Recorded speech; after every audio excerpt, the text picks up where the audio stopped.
బాధపడుతున్నారన్నమాట భక్తుడు కాబట్టి. ఓ జనార్దన, కేవలం ఈ భూలోక రాజ్యం అటుంచి ముల్లోక రాజ్యాధిపత్యంకైనను నేను వారితో యుద్ధం చేయుటకు సిద్ధంగా లేను. ధృతరాష్ట్రుని పుత్రులను చంపటం వలన మేము ఎట్టి ఆనందమును పొందగలము అని అడుగుతున్నారు. హరే కృష్ణ హరే కృష్ణ కృష్ణ కృష్ణ హరే హరే, హరే రామ హరే రామ, హరే హరే. హరే కృష్ణ. ఇక్కడ భాష్యంలో శ్రీల ప్రభుపాదుల వారు వివరిస్తున్నారు మనకు. శ్రీకృష్ణుడు గోవులకు మరియు ఇంద్రియములకు ఆనందమును చేకూర్చువాడొకటచే అర్జునుడు ఇక్కడ శ్రీకృష్ణ భగవాన్ని గోవింద అని సంబోధించెను. ఈ ప్రయోగం ద్వారా అర్జునుడు ఏది తన ఇంద్రియంను తృప్తిపరచగలదో శ్రీకృష్ణుడు తెలుసుకోవాలని సూచిస్తున్నాడు. కానీ మన జీవుల ఇంద్రియాలన్నిటికీ అధిపతి కృష్ణుడు, హృషికేశుడు కాబట్టి జీవులందరి ఇంద్రియాలను కృష్ణ సంతృప్తి కోసం ఉపయోగిస్తేనే జీవులు ఆనందంగా ఉంటారు. తమ ఇంద్రియ ప్రీతి కోసం ఉపయోగించుకుంటే వాళ్ళు ఎన్నటికీ ఆనందాన్ని పొందలేరు. దానికి ఉదాహరణ చెప్తారు కదా, కడుపుకు ఆహారం అందిస్తేనే ఇతర అవయవాలన్నీ సంతృప్తి చెందుతాయి, శక్తి పొందుతాయి. తామే తినాలనుకుంటే అవి తినలేవు, శక్తిని పొందలేవు. అదేవిధంగా మూలమైనటి ఆది పురుషుడైనటువంటి భగవంతుణ్ణి సంతృప్తిపరచడం ద్వారానే జీవుల ఇంద్రియాలు తృప్తి చెందుతాయి.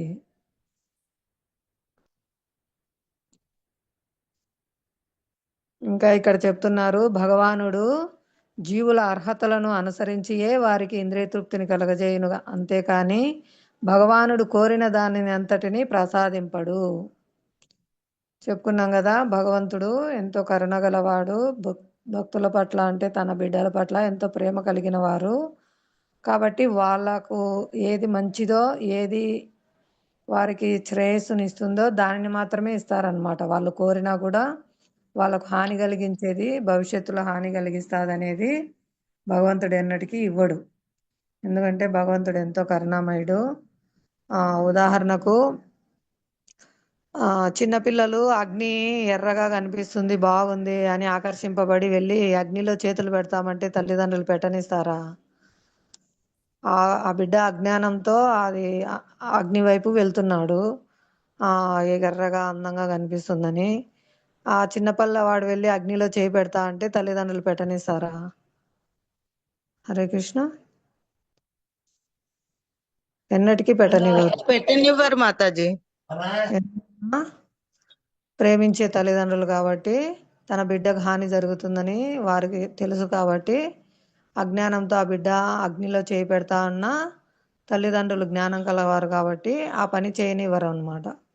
అలాగే బద్ధజీవులు అజ్ఞానంతో ఇంద్రియ తృప్తి కోసమై చాలా కోరికలు భగవంతుని కోరుతారు.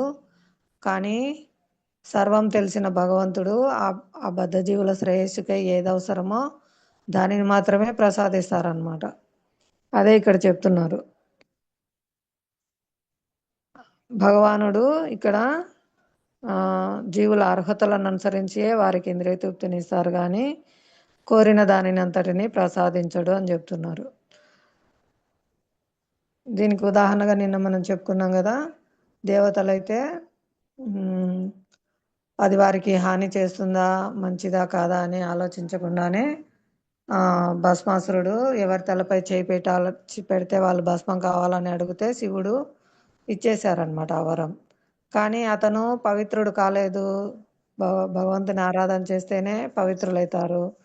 దేవతారాధన చేయడం వల్ల అతను పవిత్రుడు కాలేదు కాబట్టి అతను అపవిత్రమైన హృదయంతో వరం ఇచ్చిన శివుని పైనే ప్రయోగించడానికి ఆ విధంగా అతను శివుని వెంటబడ్డారనమాట. అంటే నీ తలపైనే నేను చేపెడతా అని. ఆ విధంగా ఉంటుంది ఇతర దేవతారాధన వలన కలిగే ఫలితాలు. అంటే అప్పుడు శివుడు విష్ణువుని ఆశ్రయించడం ద్వారా ఆ కష్టం నుంచి బయటపడినారు. అంటే ప్రతి ఒక్క దేవతలు వాళ్ళందరూ కూడా జీవులే అన్నమాట. అందరూ భగవంతుని సంరక్షణలోనే, భగవంతుని పోషణలోనే, భగవంతుని రక్షణలోనే ఉండాల్సిన వారు. వారికి కొన్ని సేవా బాధ్యతలు అప్పగించబడినాయి అన్నమాట. అంతే. దేవతలకి. వాళ్ళు ఉన్నతమైన స్థితిలో ఉన్నారు కాబట్టి, అంటే భక్తులు కాబట్టి, వాళ్ళకు సృష్టి పరిపాలనలో కొన్ని సేవా బాధ్యతలు ఇవ్వబడినాయి. కానీ మూలం ఆదిదేవుడైన శ్రీకృష్ణ భగవానుడి ద్వారానే ఆ సమస్తము రక్షింపబడుతుంది, పోషింపబడుతుంది, ఆ స్థితిని కలిగి ఉంటుందన్నమాట. అప్పుడు మనం ఇంకొక ఉదాహరణ చెప్పుకున్నాము. ధ్రువ మహారాజు కోరికతోనే భగవంతుణ్ణి గురించి తపస్సు చేశారు. అంటే తన తండ్రి కంటే ఉన్నతమైన స్థానంలో కూర్చోవాలని. అప్పుడు ఏం జరిగింది? భగవంతుణ్ణి ఆశ్రయించడం వల్ల అతను పవిత్రుడైపోయినారనమాట. భగవంతుని నామాన్ని జపించడం వల్ల. ఎప్పుడైతే భగవంతుడు ప్రత్యక్షమై ఏం వరం కావాలో కోరుకోనాయనా అని అడిగితే, నాకు ఏమి వరం వద్దు, నేను గాజు పెంకుల కోసం ప్రయత్నించాను కానీ అమూల్యమైన వజ్రంలా నువ్వే దొరికావు, కాబట్టి నాకు ఇక ఎటువంటి వరం అవసరం లేదు అని చెప్తున్నారు. అంటే అక్కడ అతని హృదయం చైతన్యం పవిత్రమైపోయిందనమాట. ఆ విధంగా కోరికలు ఉన్నా, కోరికలు లేకపోయినా, మోక్షకామ కోరికలు ఉన్నా తీవ్రంగా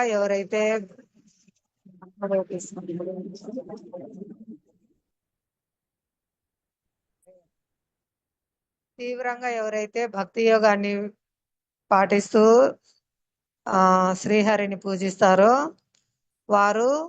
వారి చైతన్యం పవిత్రం అవుతుందన్నమాట. వారి భౌతిక కోరికలు నశించి వారు పవిత్రమైన కోరికలు అంటే భగవత్ సేవనే కోరుకుంటారనమాట.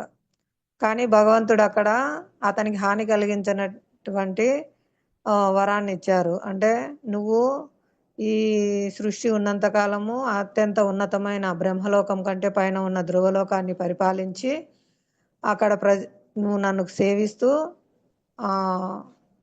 భక్తి యోగాన్ని పాటిస్తూనే తర్వాత నా దగ్గరికి వస్తావు ఆధ్యాత్మిక జగత్తుకు అనేటువంటి వరాన్ని ఇచ్చారనమాట. అంటే భగవంతుడు ఏది ఇచ్చినా కూడా ఆ భక్తునికి హాని కలిగించదు.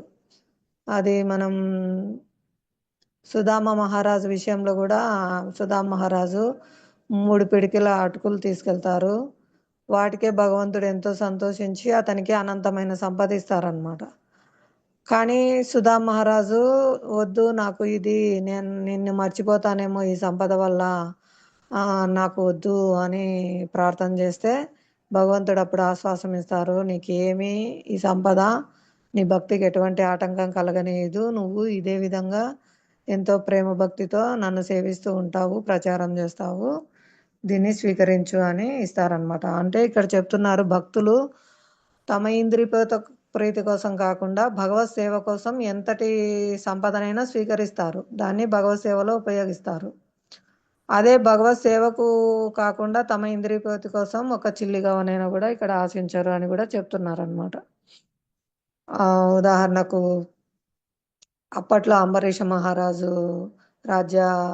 రాజ్య పరిపాలన చేస్తూ రాజర్షిగా ఉన్న తన ఇంద్రియాలన్నింటినీ ఎలా సేవలో ఉపయోగించారు, ప్రజలందరినీ ఎలా భక్తి మార్గంలో నడిపించారు అనేది ఉదాహరణ. ఇంకోటి, ఇప్పుడు అంబరీష్ మహారాజు శ్రీల ప్రభుపాదుల వారి శిష్యులు అంబరీష్ మహారాజు తన సంపదను ప్రభుపాదుల వారి కోరిక మేరకు మాయాపూర్ ధామంలో శ్రీ చైతన్య మహాప్రభు ఆవిర్భవించిన నవద్వీపంలో శ్రీకృష్ణ చైతన్య చంద్రోదయ మందిరాన్ని అద్భుతంగా ఆయన ఇంకా ఇతర భక్తులందరూ కలిసి దాన్ని నిర్మిస్తున్నారు. ఎందువలన తమ యొక్క సంపదను సేవలో ఉపయోగిస్తున్నారనమాట. శ్రీల గురుదేవులు వారు అంటే ప్రామాణిక ఆచార్యుల పరంపరలో తమ యొక్క సంపదను ఎలా ఉపయోగించాలో వారికి తెలిసింది కాబట్టి చక్కగా ఆ సంపదను స్వీకరించి వారు భగవత్ సేవలో ఉపయోగిస్తున్నారు. కాబట్టి భక్తుడు తన ఇంద్రియ కోరికలను సంతృప్తి పరచుకోవడానికి ఎటువంటి ఆడంబరాలను అంటే ఐశ్వర్యాన్ని స్వీకరించరు. కానీ భగవంతుని సేవ కొరకు, భక్తుల సేవ కొరకు ఆ సంపదను స్వీకరిస్తారు అని చెప్పబడింది అనమాట. అలాగే నేను కృష్ణుని చేతిలో ఒక పనిముట్టుగా మాత్రమే కావాల్సి ఉంది అని భక్తుడు ఎరిగి ఉంటారు. కానీ ఇక్కడ అర్జునుడు మోహంలో ఉంచబడ్డాడు కాబట్టి ఆ విధంగా ఎరగలేకున్నారు అని చెప్తున్నారు. ఇంకా భగవంతుడు ఇక్కడ దుష్టులైన వారందరూ సంహరింపబడాలని సంకల్పించారు కాబట్టి వాళ్ళు తప్పకుండా చంపబడతారు. ఆయన చంపకున్నా కూడా కాలంలో వాళ్ళు మరణిస్తారు. కాబట్టి ఇక్కడ అర్జునుని కీర్తి కలిగించడం కోసమే ఈ యుద్ధం ఏర్పాటు చేయబడింది అని కూడా చెప్పారు. భగవద్భక్తుడు దుష్టుని పట్ల ఎన్నడూ ప్రతీకారం చేయగలడు. అలాగే భగవానుడు కూడా ఎవరినైనా క్షమిస్తారు కానీ తన భక్తులకు హాని చేసిన వారిని క్షమింపడు అని చెప్తున్నారు. దీనికి ఉదాహరణగా మనము శ్రీ నిత్యానంద ప్రభుల వారిని జగాయి మాదాయి గాయపరిచినప్పుడు భగవంతుడు చక్రాయుధాన్ని పిలిచారనమాట వాళ్ళని సంహరించడానికి. అప్పుడు స్వయం నిత్యానంద ప్రభు చైతన్య మహాప్రభు పాదపద్మాలపై పడి వాళ్ళని క్షమించమని వేడుకున్నారు. తనకు హాని కల్పించిన వారి పట్ల కూడా ఎంతో కరుణతో వారిని సంహరించవద్దు. ఈ కలియుగంలో సంహరించాల్సి వస్తే అందరినీ సంహరించాలి. నువ్వు వచ్చిన ఈ అవతార ఉద్దేశము వారి కృష్ణ ప్రేమను ఇవ్వడం కోసము, వారి దేహాన్ని మార్చడం కోసం కాదు, వారి చైతన్యాన్ని మార్చడం కోసము. కాబట్టి దయచేసి వాళ్ళ కృష్ణ ప్రేమను ఇవ్వండి అని వేడుకున్నారు. భక్తిని యొక్క కోరిక మేరకు జగాయి మాదయ్య అంటే జగదానంద మాధవానంద వారు క్షమించమని వేడుకుంటే వారికి చైతన్య మహాప్రభు కృష్ణ ప్రేమని ఇస్తారు, కృష్ణ చైతన్యాన్ని ప్రచారం చేయమని చెప్తారు అన్నమాట. ఈ విధంగా అర్జునుడు అక్కడ దుష్టులను క్షమించగలిగినను భగవానుడు వారిని సంహరింపవలసిందని నిర్ణయించుకున్నారు. ఇది ఇక్కడ చూడొచ్చు మనము. కృష్ణుడు స్వయం భగవాన్ శ్రీకృష్ణుడు వచ్చినప్పుడు కూడా దేహ మార్పు చేశారు. అంటే దేహ మార్పు చేసినప్పటికీ వారు భగవద్ధామమే చేరుతారు, ఉద్ధరింపబడతారు. భగవంతుని సన్నిధిలో మరణించిన వారు, భగవంతుని చేతిలో మరణించిన వారు. కానీ చైతన్య మహాప్రభుగా వచ్చినప్పుడు మహా ఔదార్యంతో వచ్చారు. చూడండి, దేహంలో ఉంచబడినప్పటికీ వారి రాక్షస గుణాలను సంహరిస్తున్నారు, చైతన్యాన్ని మాత్రమే మారుస్తున్నారు అన్నమాట. ఉన్న దేహంలోనే వాళ్ళు ఉద్ధరింపబడేట్టుగా. ఇది మహా ఔదార్య అవతారం చైతన్య మహాప్రభు. ఆయన తీసుకొచ్చిన ఆయుధం ఏంటి? హరినామ సంకీర్తన. హరినామ సంకీర్తన, కృష్ణ ప్రసాదము, ఇంకా భగవంతుని యొక్క రూప సౌందర్యంతో ఆకర్షింపబడేవారు. అది ఆయుధంగా ప్రయోగించేవారు. అటువంటి ఆయుధాలను భక్తులు కూడా ప్రయోగించడానికి ఇచ్చారనమాట ఇక్కడ చైతన్య మహాప్రభు. మిగతా సమయాల్లో అంటే స్వయం భగవాన్ వచ్చినప్పుడు సుదర్శన చక్రాన్ని ఆయన మాత్రమే ఉపయోగించగలరు, ఎవరు ఉపయోగించలేరు. అలాగే నరసింహస్వామిగా వచ్చినప్పుడు గోర్లతో హిరణ్యకశిపుని చీల్చివేశారు, అది కూడా కేవలం భగవంతుడు మాత్రమే చేయగలరు. కానీ ఇక్కడ మహా ఉదారతతో గోలోకేర ప్రేమధన కృష్ణనామధన, గోలోకం నుంచి కృష్ణనామ ధనాన్ని తీసుకొచ్చారు. అది ఆయుధాన్ని ప్రతి ఒక్కరూ ఉపయోగించవచ్చు. ఆ విధంగా భక్తులు కూడా హరినామ సంకీర్తన ప్రచార కార్యక్రమంలో హరినామ ఆయుధంతో బద్ధజీవుల యొక్క రాక్షస గుణాలను సంహరిస్తున్నారు, వారి యొక్క చైతన్యాన్ని మారుస్తున్నారు అన్నమాట, వాళ్ళ కృష్ణ ప్రేమనిస్తున్నారు. అందుకే మహా ఉదార అవతారము శ్రీ చైతన్య నిత్యానందులు. హరే కృష్ణ. ఈరోజు 36వ శ్లోకము భావం భాష్యం చదవాలి. ఎవరైనా చదవండి, ప్రయత్నించండి. హరే కృష్ణ.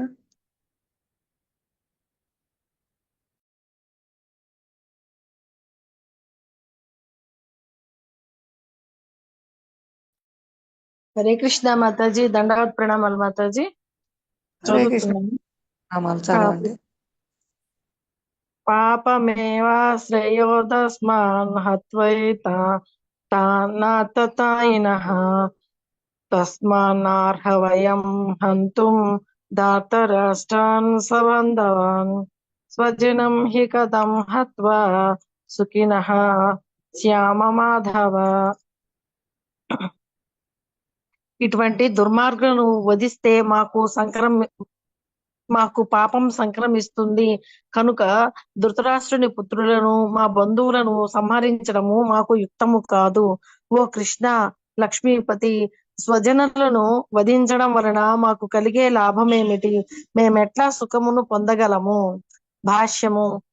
వేదాదేశము ప్రకారము 6 రకాల దుర్మార్గులు ఉన్నారు.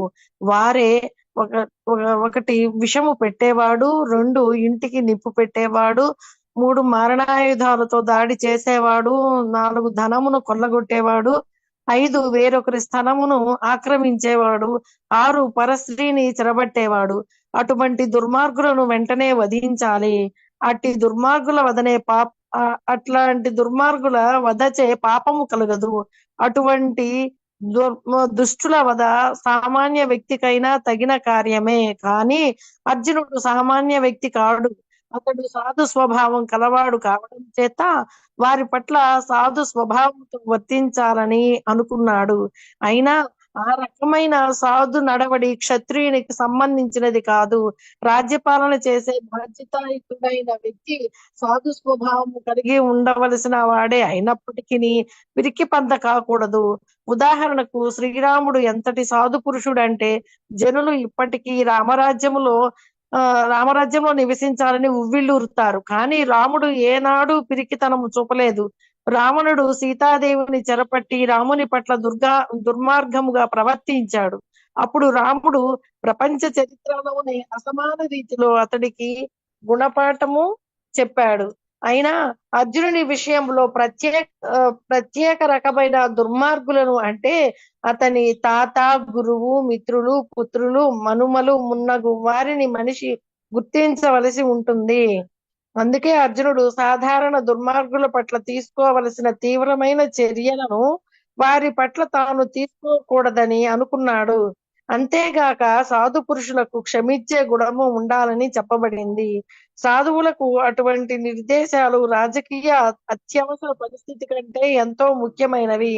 అందుకే రాజకీయ కారణాల కొరకు స్వజనమును వధించడం కంటే ధర్మము సాధు స్వభావము దృష్ట్యా వారిని క్షమించడమే ఉత్తమమని అర్జునుడు భావించాడు.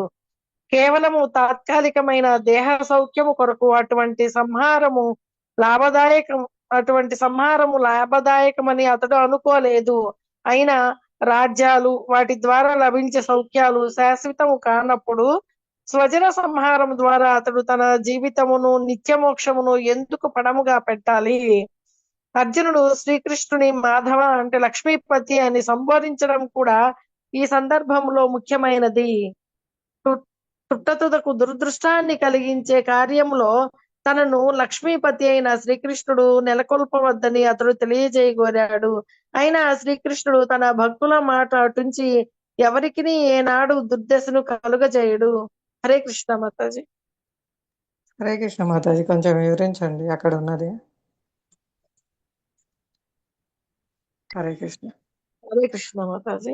అదే మాతాజీ, అర్జునుడు ఇక్కడ తన బంధుమిత్రుల పట్ల సాధు స్వభావాన్ని కల్పిస్తున్నాడు. రాజై ఉండి కూడా అతడు అటువంటి సాధు స్వభావాన్ని కలిగించవలసిన అవసరం లేదు. ఎందుకంటే రాజు అనేవాడు దుష్టులను అదే సంహరించడం అతని లక్షణం అన్నమాట.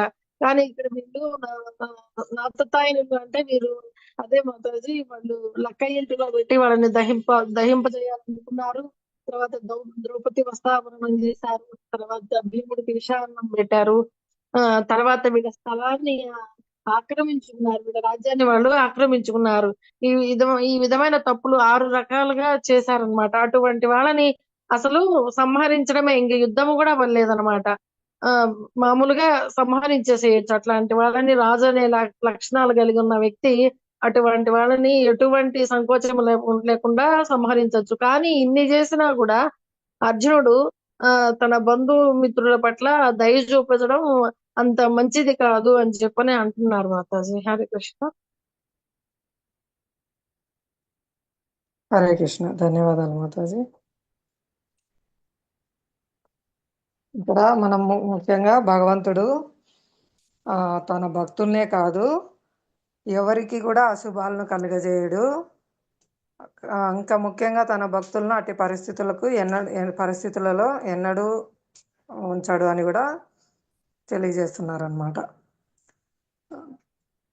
ఎందుకంటే భగవంతుడు సర్వశుభకరుడు, ఏది చేసినా కూడా సర్వశుభం అన్నమాట. ఆ విధంగా భగవత్ సన్నిధిలో ఆ యుద్ధంలో మరణించే వారందరూ కూడా ముక్తి పొందుతారు అన్నమాట. భగవత్ సన్నిధిలో శరీరం మొదలు పెడుతున్నారు కాబట్టి అది వాళ్లకు లాభదాయమే అన్నమాట. ఇంకా ఇంకా ఇక్కడ శ్రీరామచంద్రుడు కూడా చెప్తున్నారు. అక్కడ కూడా భగవంతుడు దేవాదేవుడే కాబట్టి ఆ ఇంకా అక్కడ శ్రీరామచంద్రుడు అంత క్లిష్టమైన పరిస్థితుల్లో కూడా యుద్ధం జరిగే సమయంలో కూడా ఇప్పటికైనా సరే రావణ, నేను నీ వాణ్ణి రామచంద్ర అని శరణు పొందు, నేను ఇప్పుడైనా నిన్ను వదిలేసి నీ రాజ్యం నీకు ఇచ్చి వెళ్ళిపోతాను, సీతమ్మ వారిని ఇచ్చేసేయి అని కూడా చెప్తారనమాట. అంటే ఎంత దయార్థ హృదయం కలిగి ఉంటారు భగవంతుడు. శత్రువుల పట్ల అయినా సరే తనను శరణన్న వారిని వదిలిపెట్టను, వారి యొక్క రక్షణ బాధ్యత స్వీకరిస్తానని దృఢవ్రతం పట్టిన వారు అనమాట భగవంతుడు.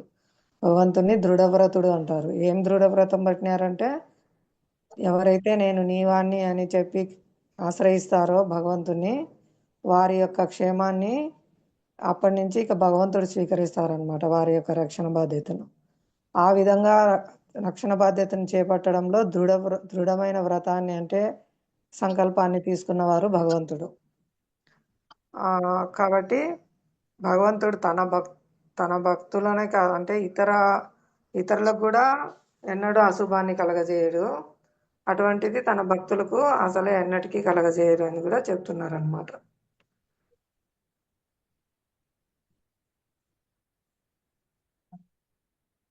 ఇంకా ఎవరైనా చెప్తారా ఈ శ్లోకం సంబంధించి? ప్రయత్నించండి, అందరూ అధ్యయనం చేయడంలో పాల్గొనండి, చర్చించండి.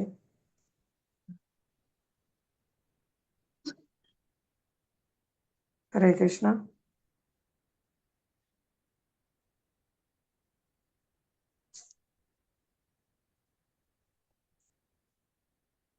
లేకపోతే నెక్స్ట్ శ్లోకాలు చదవండి, 37, 38.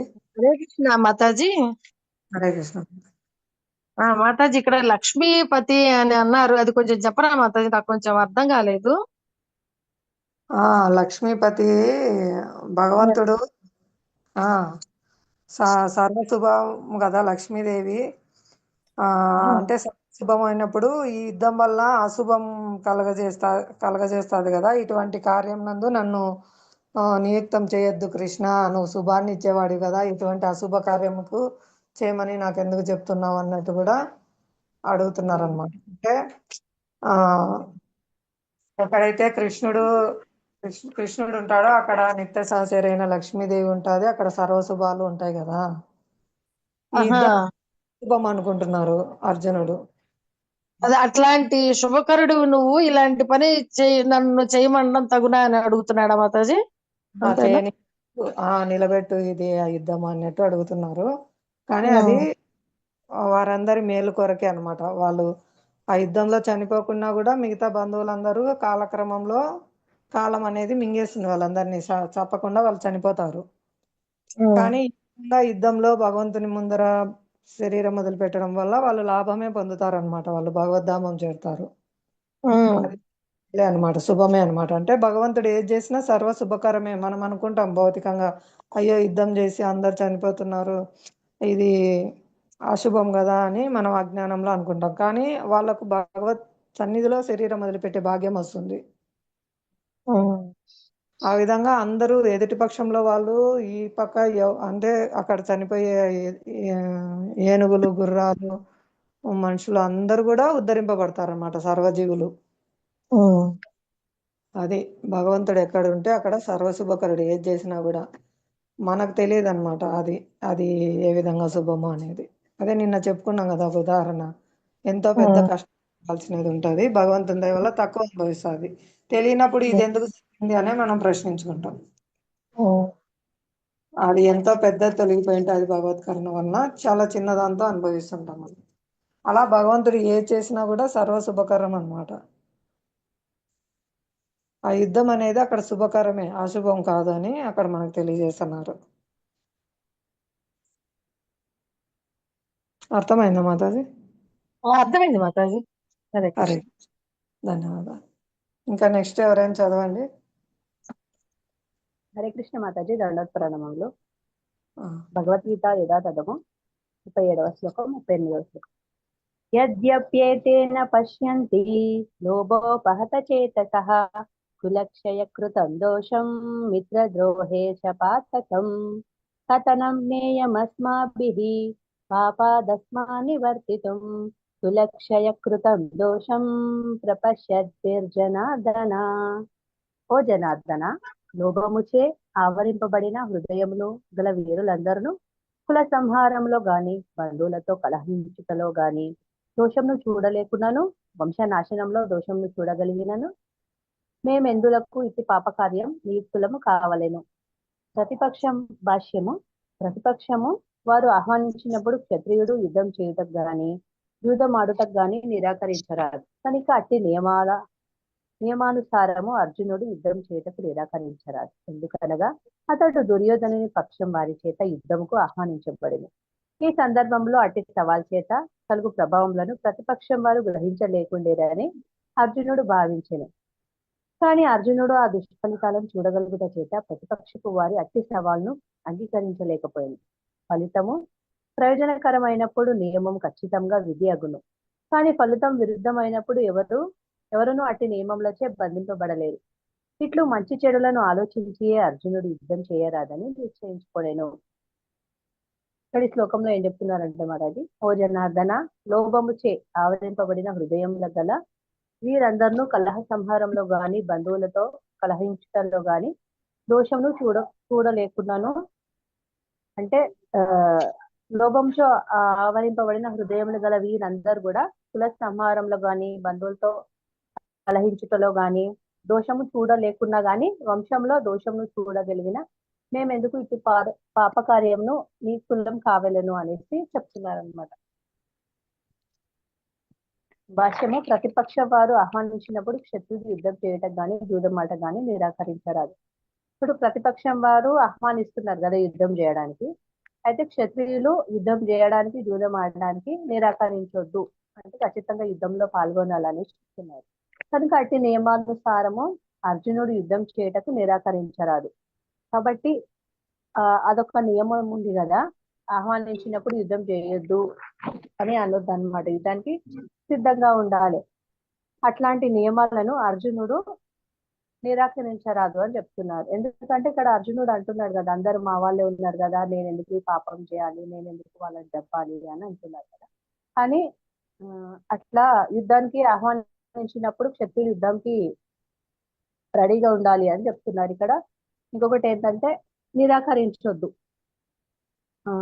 నిరాకరించొద్దు అంటే యాక్సెప్ట్ చేయాలి, యుద్ధాన్ని చేస్తాను అని రెడీ ఉండాలని చెప్తున్నారు. ఎందుకనగా అతడు దుర్యోధనుని పక్షం వారి చేత యుద్ధంలో ఆహ్వానించబడు. ఎందుకంటే దుర్యోధను పక్షంగా వారి చేత యుద్ధంను ఆహ్వానించబడేను అని చెప్తున్నారు. ఈ సందర్భంలో అట్టి సవాల్ చేత కలుగు ప్రభావములను ప్రతిపక్ష వారు గ్రహించలేకుండేరిని అని అర్జునుడు భావించను. అంటే అర్జునుడు ఏమనుకుంటున్నారంటే ఈ యొక్క సవాల్ని దుర్యోధనుడు గ్రహించలేకపోతుండు అని చెప్తున్నారు ఇక్కడ. కానీ అర్జునుడు దుష్ఫలితాలను చూడగలుగుట చేత ప్రతిపక్ష వారి అట్టి సవాళ్ళను అంగీకరించలేకపోయాను. అంటే అర్జునుడికి తెలుసు అనమాట, ఎందుకంటే కృష్ణయ్య నాకు సపోర్ట్ గా ఉన్నాడు కాబట్టి మేమే గెలుస్తాం, వాళ్ళు ఓడిపోతారు అనేసి అర్జునుడికి తెలుసు. కాబట్టి ఆ యుద్ధానికి నిరాకరిస్తున్నాడు అనమాట. వాళ్ళకి తెలియదు కాబట్టి వాళ్ళు రెడీగా ఉన్నారు, నాకు తెలుసు కాబట్టి నేను నిరాకరిద్దాం అనుకుంటున్నాను అనుకుంటాను అర్జునుడు. ఫలిత ప్రయోజనకరమైనప్పుడు నియమం ఖచ్చితంగా విధి అగును. ఫలితము అదే ఉపయోగకరం అయితే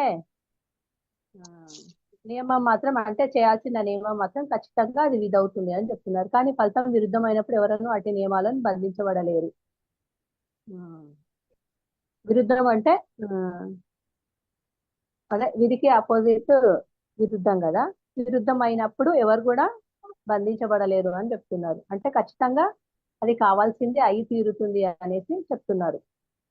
ఇట్లు మంచి చెడులను ఆలోచించి అర్జునుడు యుద్ధం చేయరాదని నిశ్చయించుకుంది. అంటే ఈ విధంగా మంచి చెడు అర్థం చేసుకున్నాడు కాబట్టి నేను ఇది చెయ్యలేను అంటే ఏమవుతుందో ఆయనకి ఫ్యూచర్ ముందు తెలిసిపోతుంది కదా, వాళ్ళు ఓడిపోతారు, నా చేతిలో వాళ్ళందరూ చనిపోతారు యుద్ధంలో అనేసి చేయడానికి వెనకంజ వేస్తున్నాడు అనమాట. అందుకు అర్జునుడు అందుకని యుద్ధం చేయొద్దు అని నిర్ణయం తీసుకున్నాడు అని చెప్తున్నారు మాతాజీ. హరే కృష్ణ మాతాజీ. చెప్పడానికి రాలేదు, ప్రయత్నం చేసినాను, తప్పుగా ఏమనంటే మీరు వివరించండి మాతాజీ. బాగా చెప్పారు. హరే కృష్ణ, ధన్యవాదాలు.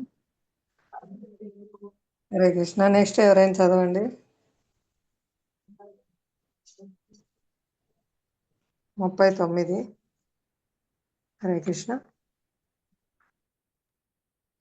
హరే కృష్ణ మాతాజీ ప్రణామం. హరే కృష్ణ మాతాజీ ప్రణామాలు. లక్షయే ప్రణశ్యంతి కులధర్మాః సనాతనః ధర్మే నష్టే కులం కృష్ణ కృష్ణ మద్ కృష్ణ కృష్ణ కృష్ణ మధర్మోభి భవత్యుత. కులక్షయము వలన శాశ్వతమైన వంశాచారములు నశించిపోవును. ఆ విధముగా వంశమున మిగిలిన వారు అధర్మ వర్తనులగుదురు. భాష్యము. వంశమునందలి వారు సక్రమముగా వృద్ధి నొంది ఆధ్యాత్మిక విలువలను సంపాదించుటకు తోడ్పడు అనేక ధర్మాచరణలు సంప్రదాయాలు వర్ణాశ్రమ వ్యవస్థనందు ఏర్పరచబడినవి. జననము మొదలు మరణము వరకు గల అట్టి అనేక సంస్కారములకు శుద్ధి కర్మలు వంశములోని పెద్దలు బాధ్యతను వహింతురు. కాని అట్టి పెద్దలు అంతరించినచో అట్టి సంస్కారములు ఆ వంశంలో నిలిచిపోవును. ఆ వంశంలోని యువత అధర్మ మార్గమును అవలంబించుటకు అవకాశము కలదు.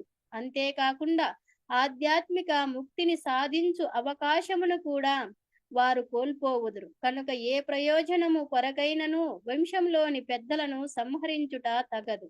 హరే కృష్ణ. హరే కృష్ణ మాతాజీ.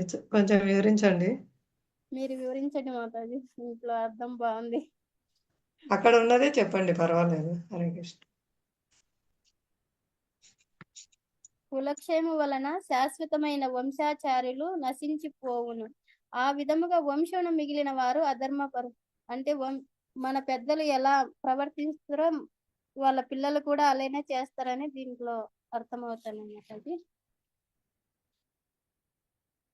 భాష్యం. వంశమునందలి వారు సక్రమంగా వృద్ధి నొంది ఆధ్యాత్మిక విలువలను సంపాదించుటకు తోడ్పడు అనేక ధర్మాచరణ సంప్రదాయాలు వర్ణాశ్రమం వీటన్నింటిని మనం పుట్టుక నుంచి మొదలుకొని మరణం వరకు అట్టి అనేక సంస్కారాలు వంశంలో ఎన్నో పెద్దలు చేస్తారు. కానీ పెద్దలు ఆచరించినచో సంస్కారాలు వంశంలోని వాళ్ళు. హరే కృష్ణ మాతాజీ, మీరు చెప్పండి మాతాజీ. హరే కృష్ణ మాతాజీ, చక్కగా చెప్పినారు. అవును మాతాజీ, పెద్దలను చూసి పిల్లలు అనుకరిస్తారు. మనము అనుసరించాలన్నమాట. మామూలుగా అయితే ఏవైనా మనకు పరంపరలోనే వస్తాయి. కాకపోతే కాలక్రమంలో ఈ భౌతిక జగత్తులో అన్నీ నశిస్తుంటాయి కాబట్టి కొన్ని మనకు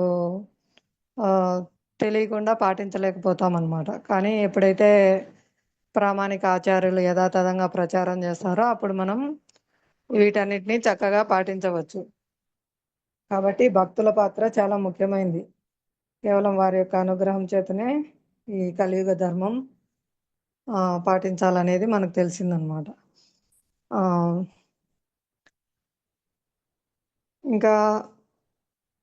ఇంకా మామూలుగా భారతదేశంలో జన్మ తీసుకునేందువల్ల సహజంగానే ఇక్కడ కృష్ణ భక్తి రామభక్తి సహజంగా అందరూ పాటిస్తూ ఉంటారనమాట.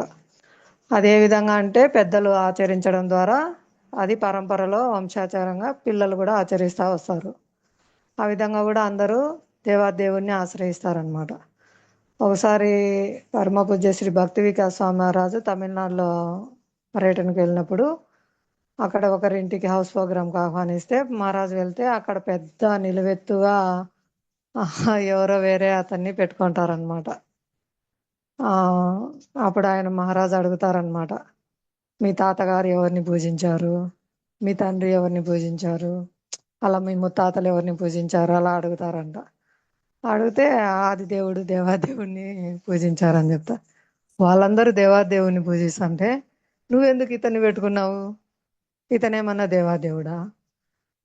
ఈ విధంగా మీరు పరంపరను పాటించకుండా పెద్దలు ఆదిదేవుని పూజిస్తే మీరు ఎవరినో పూజిస్తే మీ పిల్లలు ఎవరిని పూజించాలి? మనం ఏమిస్తున్నాం మన పిల్లలకు? ఆ విధంగా అంటే ఆచార్యులు మనకు అజ్ఞానం నుంచి బయటికి తీసుకొస్తారు. వాళ్ళు తెలియజేస్తారు మూలం ఏంటి, దేవాదేవుడు ఎవరు, ఆ, ఇలా అపసాంప్రదాయాలన్నీ పాటించడము తప్పు అనేది వాళ్ళు నిర్దేశిస్తారు మనకు. వాళ్ళు కాబట్టి మనం మహాజనులను అనుసరించాలి. మనకు శాస్త్రంలో చెప్పినారు కదా 12 మహాజనులు, వాళ్ళను అనుసరించాలన్నమాట. వాళ్ళు దేవాదేవుణ్ణి ఆశ్రయించారు. బ్రహ్మ, శివుడు, నారదుడు, జనకుడు, కపిల భగవాను, సుఖదేవ గోస్వామి, ప్రహ్లాద్ మహారాజు, భీష్ముడు, ఇలా మనకు 12 మహాజనులు అందరూ కూడా శుద్ధ భక్తులు అన్నమాట. వాళ్ళు భగవంతుని ఆరాధించి ఈ విధంగా జనులందరూ కూడా భగవత్ ఆరాధనలో నిమగ్నం కావాలని వాళ్ళు ఆచరించి ప్రచారం చేశారు. కాబట్టి ఆ విధంగా మహాజనులను అనుసరించాలి. అది కేవలం మనకు శ్రీల ప్రభుపాదుల వారి దయ వల్ల ప్రపంచవ్యాప్తంగా ఇస్కాన్లోని భక్తులందరూ ప్రచారం చేయడం ద్వారానే మనకు ఈ సనాతన ధర్మం అంటే కలియుగ ధర్మం, హరినామ సంకీర్తన చేయడం అనేది మళ్ళీ విస్తృతంగా ప్రచారం చేస్తున్నారు. ఆ విధంగా మనకు తెలిసిన దాన్ని ఇతరులకు ఇవ్వడానికి ప్రయత్నం చేయాలి. ఈ విధంగా మనం ఆచరించడం వల్ల మామూలుగా చిన్న వయసులో అయితే పిల్లలు వెంటనే వింటారు, ఇక్కడ భగవంతుడు నమస్కారం చేయి, కీర్తన చేయి అని. అలా ప్రతి ఒక్కరు కూడా వంశంలో ఉండేవారు, మిగతా వారు కూడా, పిల్లలు కూడా తల్లిదండ్రులను చూసి పాటిస్తారనమాట. ఆ విధంగా పరంపరలో మనం ఈ జ్ఞానాన్ని ఇతరులకు ఇవ్వడం అనేది జరుగుతుంది. ఏదైనా ఇతరులకు వస్తుంది. ఆ విధంగా ఇక్కడ పెద్దవాళ్ళందరూ యుద్ధంలో మరణిస్తే వంశాచారాలన్నీ నిలిచిపోతాయి, పిల్లలకి ఎవరు నేర్పిస్తారని కూడా అర్జునుడు అడుగుతున్నారు. అంటే ఇక్కడ ముందు శ్లోకంలో చెప్పినారు కదా విపరీతాలన్నీ జరుగుతాయి అని, అవన్నీ ఇప్పుడు వర్ణిస్తున్నారు అనమాట అర్జునుడు. ఏమేమి విపరీతాలు జరుగుతాయి, యుద్ధం జరుగుతాయి అని. హరే కృష్ణ. ఇంకా చదవండి నెక్స్ట్ ఎవరైనా.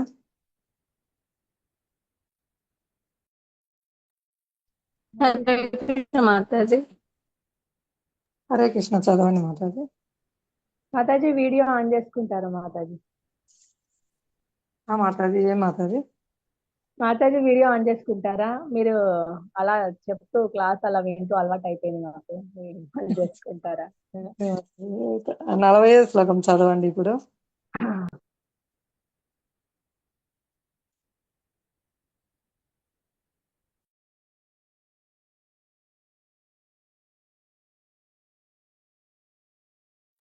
హరే కృష్ణ ఎవరైనా చదవండి 40. హరే కృష్ణ మాతాజీ. చదవండి మాతాజీ, చదవండి. చదవండి మాతాజీ. నెక్స్ట్ శ్లోకం మాతాజీ చదువుతారు, మీరు చదవండి. లక్ష్మీ మాతాజీ. ఓకే మాతాజీ. హరే కృష్ణ. అధర్మాభివాద్ కృష్ణ ప్రదుష్యంతి కులశ్రియః శ్రీషు దుష్టాసు వార్ష్ణేయ జాయతే వర్ణ సంకరః. ఓ కృష్ణ, వంశమున అధర్మవాదము ప్రబలమగుట చేత కుల స్త్రీలు కలుషితులగుదురు. ఓ సృష్టి వంశ సంజాతుడా, అట్టి కుల స్త్రీలు పతనముచే అవాంఛనీయమైన సంతానము ఉత్పన్నమగును. భాష్యము. జీవితంలో శాంతి సౌభాగ్యములకు మరియు ఆధ్యాత్మికోన్నతికి మానవ సంఘంలోని సత్ప్రవర్తన కలిగిన జనులే మూలాధారము. దేశము మరియు సమాజమునకు ఆధ్యాత్మికాభివృద్ధిని సాధించగలిగేలా మరియు సంఘంలోని జనులు సత్ప్రవర్తనులయ్యేలా వర్ణాశ్రమ ధర్మములు ఏర్పాటు చేయబడెను.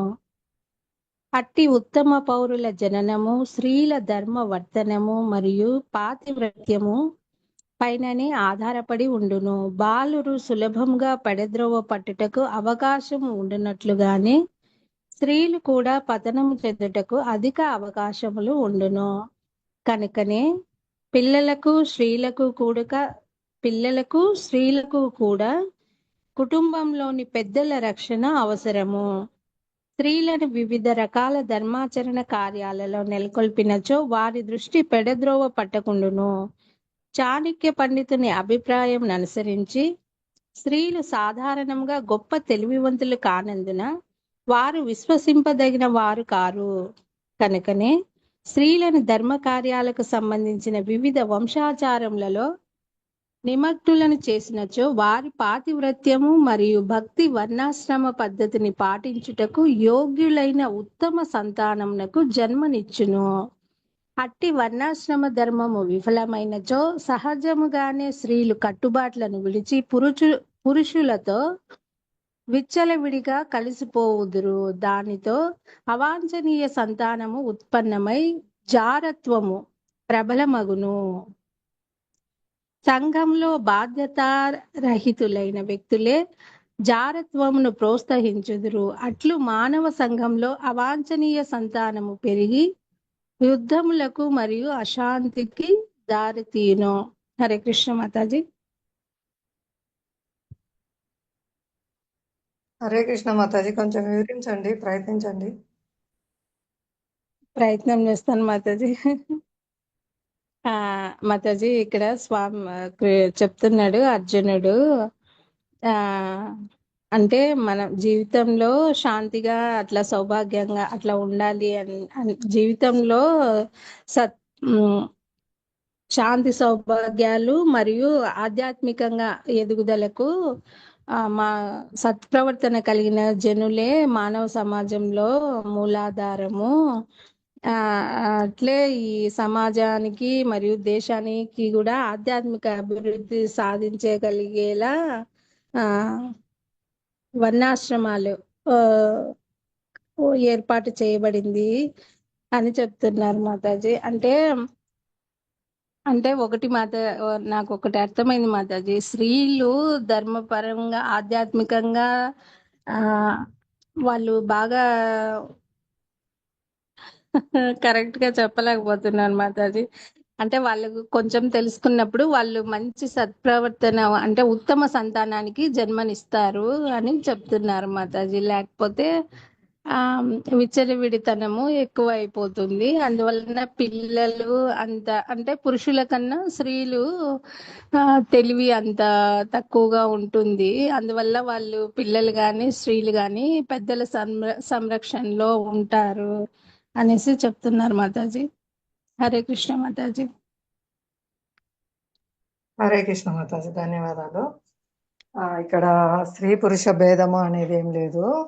వారి యొక్క శరీరంలో ఆ జన్మ తీసుకున్నందువల్ల కొన్ని లక్షణాలు కలిగి ఉంటారు.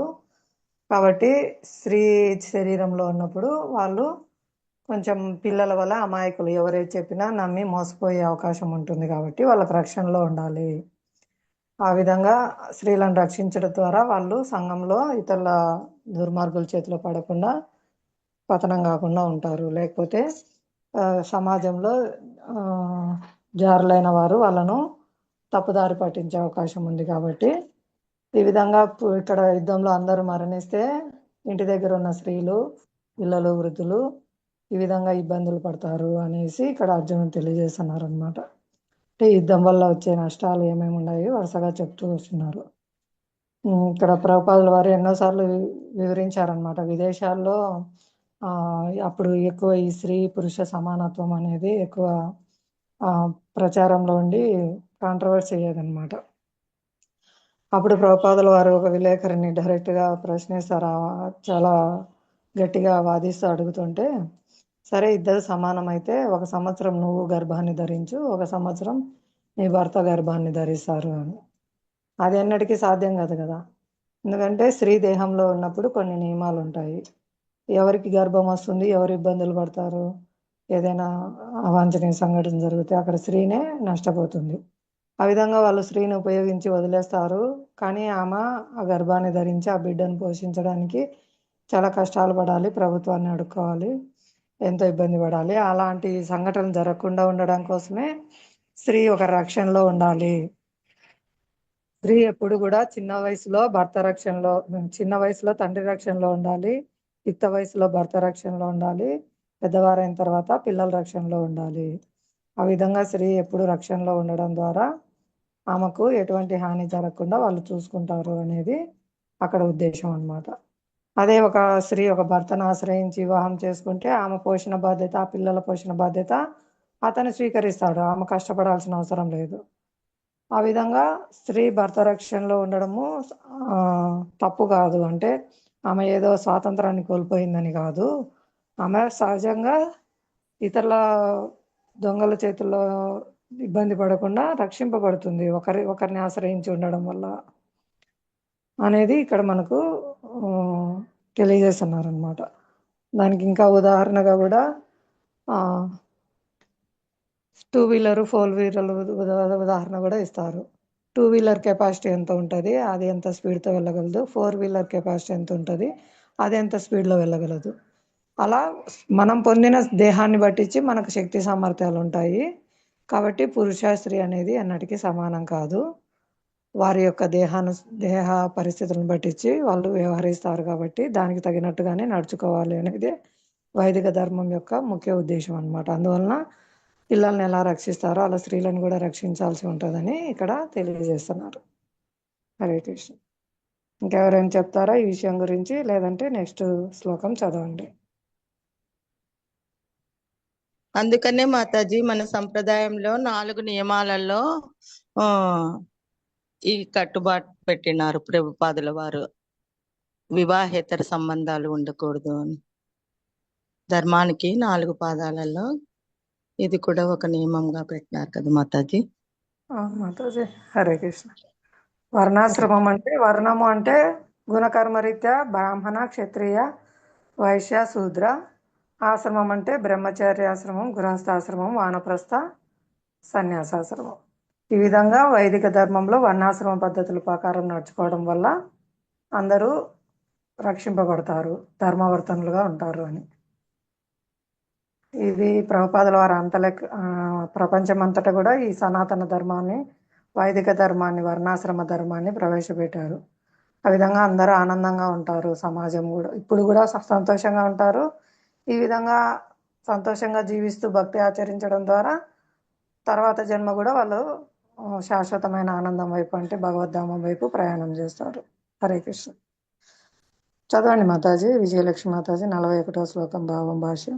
హరే కృష్ణ. శంకరో నరకాయైవా కులజ్ఞానం కులస్య చ పతంతి పితరో హేషాం లుప్త పిండోదక క్రియాః. అవాంఛనీయమైన సంతానాభివృద్ధి వంశమునకు వంశాచారమును నష్టము చేయు వారు ఇరువురికి నిశ్చయంగా నరక జీవితం ప్రాప్తించును. పిండోదక క్రియలు పూర్తిగా నిలిపివేయబడుట చేత అట్టి అధర్మ వంశములకు చెందిన పితరులు పతనము చెందుదురు. భాష్యము శ్రీల ప్రభుపాదుల వారికి జై. కర్మకాండకు సంబంధించిన విధులను అనుసరించి వంశంలోని పితరులకు నియమానుసారం పిండోదకములతో కూడిన పితృతర్పణలకు అవసరం ఉండును. విష్ణు ఆరాధనతో ఈ పిండోదక క్రియలు జరుపబడును. ఎందుకనగా విష్ణు భగవానునకు సమర్పించిన ఆహారమును ప్రసాదంగా స్వీకరించుట ద్వారా సమస్త పాప ఫలములు నశించును. కొన్నిసార్లు పితరులు వివిధ రకముల పాప ఫలములను అనుభవిస్తుండవచ్చును. మరికొన్నిసార్లు వారికి మరలా స్థూలదేహం లభింపక భూత ప్రేతములుగా సూక్ష్మదేహములోనే బలవంతంగా నిలిచిపోవలసి ఉండును. ఏమైనను వారి సంతానం కనుక వారికి భగవత్ ప్రసాదమును సమర్పించగలిగినచో ఆ పితరులు భూత ప్రేత జీవితముల నుండి మరియు ఇతర దుర్భర జీవన పరిస్థితుల నుండి విడుదల పొందగలుగుదురు. పితరులకు అట్లు సహాయం చేయుట కూడా ఒక వంశాచారము. నిజమునకు భక్తియుక్త సేవలో నెలకొనని వారు అట్టి కర్మకాండలను తప్పక నిర్వహించవలెను. కానీ భక్తియుక్త సేవలో నెలకొనిన వారు అట్టి కర్మలను చేయనవసరం లేదు. కేవలం భక్తియుక్త సేవలో నెలకొనట ద్వారానే మానవుడు తమ వేలాది ఏదో రీసౌండ్ వస్తుంది మాతాజీ. మాతాజీ లక్ష్మీదేవి మాతాజీ హర్షిత్ వాళ్ళ మైక్ మ్యూట్ చేసుకోండి. కానీ భక్తియుక్త సేవలో నెలకొనిన వారు అట్టి కర్మలను చేయనవసరం లేదు. కేవలం భక్తియుక్త సేవలో నెలకొనుట ద్వారానే మానవుడు తమ వేలాది పితృదేవతలను వారు అనుభవించు అన్ని రకముల దుఃఖముల నుండి వారిని విముక్తులను చేయగలుగును. ఈ విషయమే శ్రీమద్ భాగవతం 11వ స్కందం 5వ అధ్యాయం 41వ శ్లోకంలో చెప్పబడినది. దేవర్షి భూతాప్త్ర నృణాం పితॄణం నకింకరో నాయం రుణీచ రాజన్ సర్వాత్మనాయ శరణం శరణ్యం గతో ముకుందం పరిహృత్య కర్తుం. సర్వధర్మములను విడిచి ముక్తి నొసగడి ముకుందుని పాదార విందములను ఆశ్రయించిన వాడు మరియు తాను చేపట్టిన భక్తి మార్గమున పూర్తి శ్రద్ధను కలిగినట్టి వ్యక్తికి దేవతల పట్ల, ఋషుల పట్ల, కుటుంబం పట్ల, పితృదేవతల పట్ల ఎట్టి రుణములు కాని బాధ్యతలు కాని ఉండవు. దేవాది దేవునికి భక్తియుక్త సేవ ద్వారా అట్టి బాధ్యతలన్నీ సహజముగానే సమకూరును. హరే కృష్ణ మాతాజీ.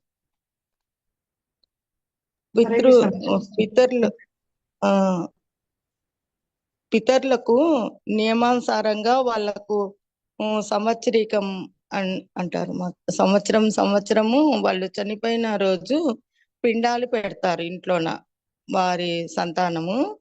ఆ సమయంలో వారికి భగవంతునికి అర్పించిన విష్ణుపాదం మీద పిండాలు పెడతారు మాతాజీ. అప్పుడు వారికి భగవంతుని ప్రసాదము పెడితే వాళ్ళు పుణ్యలోకాలకు వెళ్తారు. ఎందుకంటే భూత ప్రేతాలుగా కొన్నిసార్లు వాళ్లకు స్థూల దేహము లభించకోకుండా సూక్ష్మదేహంలోనే అట్లే ఉండి భూత ప్రేతాలుగా ఉంటారు.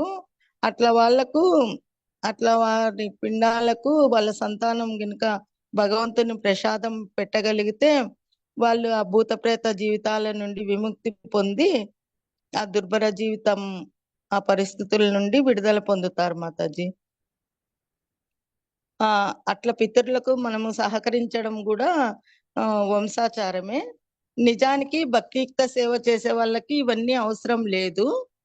భక్తియుక్త సేవ చేయని వాళ్ళకే ఇవన్నీ.